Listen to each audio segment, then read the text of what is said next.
किसान साथियों नमस्कार, स्वागत है हमारे YouTube चैनल देहाती किसान साथी में।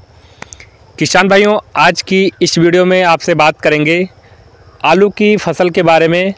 जैसा कि हमारे ज़्यादातर किसानों की आलू की फसल लगभग 1 महीने के ऊपर पहुंच रही है।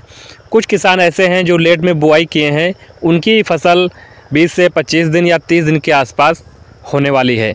ऐसे में किसान के मन में एक सवाल आता है कि जो आलू में पहला स्प्रे है वो कब करना चाहिए और पहले स्प्रे में कौन सी दवा का करना चाहिए जिससे आलू में किसी प्रकार का रोग न लगने पाए। क्योंकि आलू में ऐसे रोग होते हैं कि अगर टाइम पर दवा का स्प्रे सही तरीके से नहीं हुआ तो पूरी की पूरी आलू की फसल बर्बाद हो जाती है। ऐसे रोग लग जाते हैं, ऐसे फंगिसाइड रोग लग जाते हैं जो कि पूरी फसल बर्बाद हो जाती है। तो आज की इस कंप्लीट वीडियो में पूरी जानकारी बताएंगे कौन सी दवा डालना है और कितना डोज डालना है और कितने समय में आपको यह स्प्रे, पहला वाला स्प्रे होता है, उसको कर देना चाहिए। किसान भाइयों, होता क्या है, जब आलू की आप बुआई करते हैं, बुआई के समय किसान भाई पोटास का इस्तेमाल करते हैं, सल्फ़र का भी इस्तेमाल करते हैं, नाइट्रोजन यानी यूरिया का स्प्रे इस्तेमाल करते हैं। कुछ किसान क्या होते हैं कि जब बुआई करते हैं तो साथ में भी यूरिया यानी नाइट्रोजन का प्रयोग कर लेते हैं। तो किसान भाइयों, ऐसे में हम बताएंगे सबसे पहले आपको कौन सी दवा यहाँ पर डालना है। जब किसान भाइयों आपकी फसल लगभग 1 महीने के ऊपर होने वाली होती है, यानी 1 महीने की हो चुकी होती है, 1 महीना 10 दिन, 1 महीना 5 दिन, 1 महीना 15 दिन, यानी 40 से 45 दिन के आसपास हो चुकी होती है, उस समय किसान भाइयों आपको पहला स्प्रे ज़रूर कर देना चाहिए। वैसे किसान भाइयों 30 से 35 दिन पर आपको पहला स्प्रे कर देना चाहिए। सबसे पहले किसान भाइयों जब आलू की बुआई करते हैं, बुआई के लगभग 18 से 20 दिन पर आलू का अंकुरण जो है एकदम से पूरे खेत में हरियाली देखने को मिल जाती है। ऐसे में किसान भाइयों जब आलू की फसल आपकी सिंचाई कर देते हैं, खरपतवार नाशक दवा डाल देते हैं जिससे किसी प्रकार का उसमें खरपतवार न रह जाए। इसके बाद हमारी पौधे की ग्रोथ काफ़ी तेज़ हो जाती है। सबसे पहले किसान भाइयों आप जब दूसरा पानी लगाते होंगे, इसके बाद नाइट्रोजन का प्रयोग करते हैं। तो नाइट्रोजन का प्रयोग करने के बाद इसके बाद जब पानी लगा देते हैं, इसके बाद जब पहला स्प्रे आपको किसान भाइयों कर देना चाहिए। पहले स्प्रे में किसान भाइयों लेना है आपको, सबसे पहले किसान भाइयों फंगिसाइड दवा लेना है। तो फंगिसाइड में किसान भाइयों आपको जो फार्मूला हम आता है माइनकोजेब प्लस कार्बेंडाजिम, तो इसका फार्मूला जो यूपीएल कंपनी की हमारी सॉफ आती है, यूपीएल कंपनी की जो सॉफ आती है उसको आप ले सकते हैं पहले प्रोडक्ट में। क्योंकि इसमें किसान भाइयों ये फंगिसाइड जो कवकनाशी दवा होती है, इसमें कार्बेंडाजिम होता है 12% और माइनकोजेब 63% पाया जाता है, अच्छी प्रकार से काम करता है। तो इसकी आप मात्रा लगभग आधा किलो यानी 500 ग्राम प्रति एकड़ के हिसाब से आप ले सकते हैं।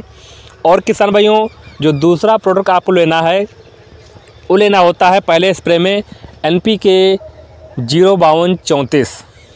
वैसे बहुत सारे किसान भाई NPK 19-19-19 का भी स्प्रे करते हैं, लेकिन हमारे हिसाब से NPK 05234 आपको ज़्यादा बेटर रहेगा। क्योंकि किसान भाइयों NPK 05234 52% फास्फोरस होता है और 34% पोटेशियम। इस समय सबसे ज़्यादा किसान भाइयों फास्फोरस की आवश्यकता होती है, क्योंकि पौधा जब ग्रोथ करने लगता है तो उस समय पौधे में आप देखते होंगे जब 1 महीने की फसल हो जाती है, 1 महीने के ऊपर होने वाली होती है, उस समय आप पौधा उखाड़ करके देखिए या खोद करके देखिए तो उसमें लगभग रेशे बनने चालू हो जाते हैं, यानी जड़ों का विकास होना चालू हो जाता है। उसमें छोटे छोटे लगभग 50 दिन की फसल हो चुकी होगी तो वहाँ पर ट्यूबर्स, जैसे कंचे के आकार के ट्यूबर्स बनना चालू हो जाते हैं। तो इसमें फास्फोरस का अहम रोल होता है, इसलिए NPK 05234 आपको सबसे बेटर रहेगा। तो यहाँ पर मात्रा बता दें, 1 से 1.5 kg प्रति एकड़ के हिसाब से लेना है। वैसे 1 kg पर्याप्त है 1 एकड़ के लिए।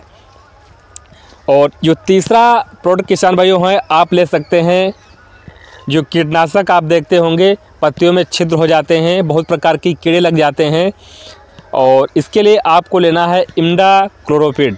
इमिडाक्लोप्रिड 17.8% एसएल फॉर्म में आती है, उसकी आप ले सकते हैं। तो इसकी मात्रा की बात करें तो लगभग